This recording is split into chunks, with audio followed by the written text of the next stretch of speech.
Hi, welcome to Stringersworld. Today we've been looking at the T-Fight line of rackets from Tecnifibre. There's the T-Fight 325, which is an 18x19 string pattern. It's a 95 square inch head size, and as you can imagine it's 325 grams with a standard 27-inch length. The 315 is a 16x19 string pattern.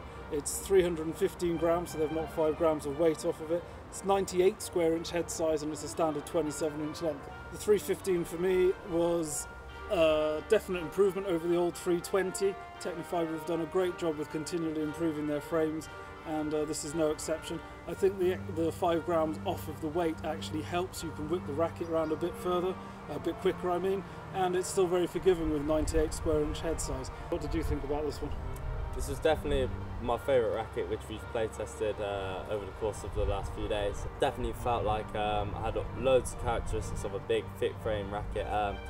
Ground strokes just as powerful as something I compared to like an Aero Pro drive or a pure drive. Really powerful and explosive from the baseline, and moving forward as well, real great access to spin.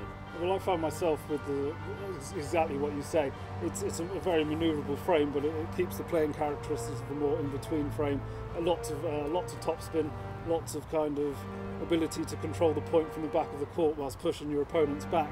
And I actually really enjoyed serve volleying with it, which was a strange thing for me. With the old 320s, I really had to stay at the back and grind, but for whatever reason, I just found that a big kick serve coming to the net, you still had lots of touch of control and forgiveness on the volley. What did you think? I've always been very fond of the Tecnifibre strings, and I feel like they're starting to really up their game with the rackets as well now. Very similar to how you felt with the maneuverability of the rackets when volleying also, and when serving.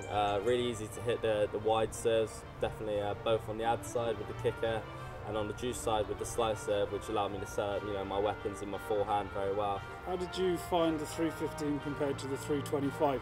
Because obviously it's a tighter string bed, it's a little bit more weight. I found it played very differently to the 315, but how did you find, what differences did you find? Definitely two very different kind of frames I felt. Personally I preferred the 315. Okay. I found that could give me a bit more power from the back of the court, and like I said, when serving I could really get those spins which allowed me to set up my patterns of play. Whereas that racket I felt like a bit more of a traditional, thinner framed racket, lots of control, easy to move your opponent around, but I did feel like it was lacking a bit more in power, which is why I'd definitely go for the 315 if I had to pick one. I'd actually go for the 315 as well. I actually found the 325 hit a bigger ball, it had more control, but the extra 10 grams, I'm not sure where they've added the weight in the frame, but it made it a lot more difficult to get the frame round for me, and my preparation had to be a lot better.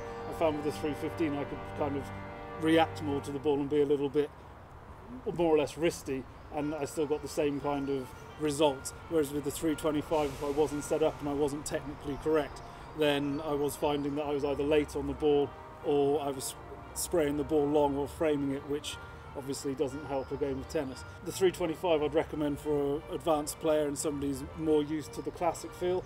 The 315 is kind of, I would recommend for somebody who's kind of in between the head extremes, pure drive style frames, and the kind of Dunlop 1820s or head prestiges. I think it's a nice balance in between the two, and you'll get a lot out of them. They're both available to demo at stringersworld.com, and give us a call, get your hands on them, let us know what you think in the comments below.